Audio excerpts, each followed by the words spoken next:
if you're going to do that today, you wouldn't use, a catalogue and a pinboard. You'd use this, amazing thing we have called the internet.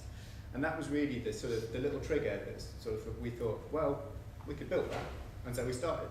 And we got together a team, and we launched the site on 1st September 2008. It was a very, very simple site that just connected individuals with something to teach, with people who wanted to learn.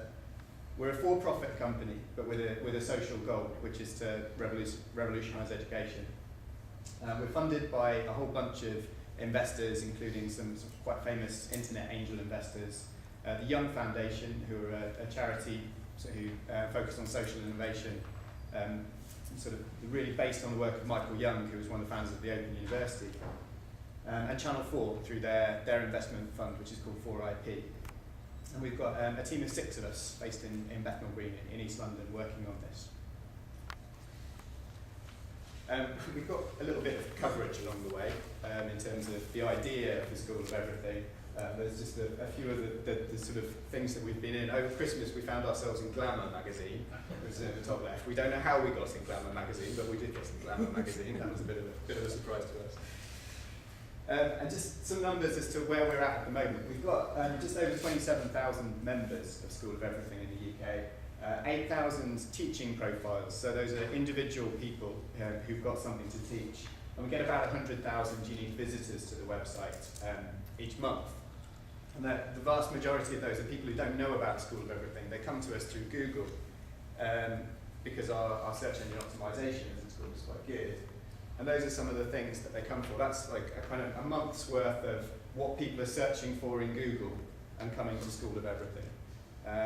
So there's a whole bunch of the places in the UK. What we tend to find is that people search for a subject. So you can see yoga is obviously big up there, but knitting is in there. So they might search for knitting Sheffield, knitting in Sheffield, learn knitting in Sheffield. It's a very common kind of like pattern of the way that people search for stuff, and they find themselves at School of Everything and finding opportunities to learn, whether that's a teacher or a class or a lesson on School of Everything. That tends to be how people come to us. And when they arrive, this is the kind of thing that they'll find at the moment. This is a teaching profile for a singing teacher. So singing is actually like a really big subject for us at the moment. We blame X Factor, but Victoria has signed up for School of Everything. She's built herself a profile. She charges about £15 an hour. And then on the right-hand side there, you can see that previous students have given her ratings. They've provided feedback so that other people can see. To basically see, is Victoria a good singing teacher? Turns out, yes, she is. Oh, and you see the big green Make an Inquiry button there. That's the main way that people contact teachers or sign up for classes in School of Everything at the moment. That's the most common way that people get in touch.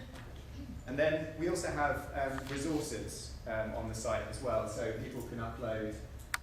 They can links to relevant content for a particular subject, or events, or pictures, or videos, those kinds of things. So if you go through the kind of, it's a bit difficult to do without the web, but the tabs on a particular subject in School of Everything, you'll see that there's teachers, lessons, and then resources. And we do those for every subject that there is something, there is content for on School of Everything. I have no idea how many subjects there are on School of Everything at the moment. Pete? It's tens of thousands of kind of like individual subjects. About 40,000. We do have a kind of top-down hierarchy of subjects, but we let people tag things themselves. So we basically have, it's a kind of self-organised, self-defined system of subjects on School of Everything, which we found works really well. And then we have a system for working out what subject is related to another subject, which is quite clever and helps people find things that are related to whatever they've put in. And then in November last year, we got an email from Vector saying, we want to build this informal adult learning web portal, and we thought, well, had a read through and thought that's quite interesting because those are all the things that we'd quite like to do as well. So we applied for the contract and got it, which was brilliant. And so what we're going to do over the next few months is really this contract is sort of helping us accelerate some things that we wanted to do anyway. And I'll just talk you through the things that are going to be added to the School of Everything over the next few weeks. And that with those, these are the things that we really want your feedback on today in terms of how we develop those. So, first of all, there are two things that we've actually launched today, because we've been working on this for 3 weeks in secret. So there's two things that we've done today. One is that actually School of Everything was designed to work anywhere in the world. And so, but as part of this contract, we've added some functionality for the UK, which is, because obviously not everywhere in the world has postcodes, so we never had a postcode search.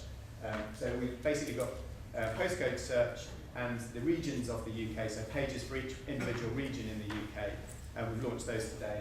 And also with School of Everything widgets, and I'll just show you those. So you can start to see, this page has gone live yesterday evening, but shows you, the different regions of the UK. You click on any of those, and it shows you the teachers, the classes, the resources that are relevant to that place. And as we develop more features over the coming weeks, they will all be able to see those in the particular regions as well, or particular postcodes. So, for example, particular courses in the Northwest, or whatever it might be. And then we've also launched today these widgets, which you can embed on any website. It's very, very easy to do. And then people coming to your website can search the School of Everything database by just putting in a subject and whatever location it is, and that just takes them to the relevant content on School of Everything, showing them, at the moment it will show them teachers and resources and lessons, but over the coming weeks it will show more resources, because we're going to add extra resources, as well as courses, and also potentially venues as well for people to meet up and do adult learning stuff. So those two things have gone live today. And then what's coming over the coming weeks, we're going to be developing organisational profiles, so that organisations that are involved in informal adult learning can have a profile for themselves. And those profiles will have kind of different permissions on the site, so they'll be able to upload a lot of courses in one go. So we've got bulk upload tools there as well.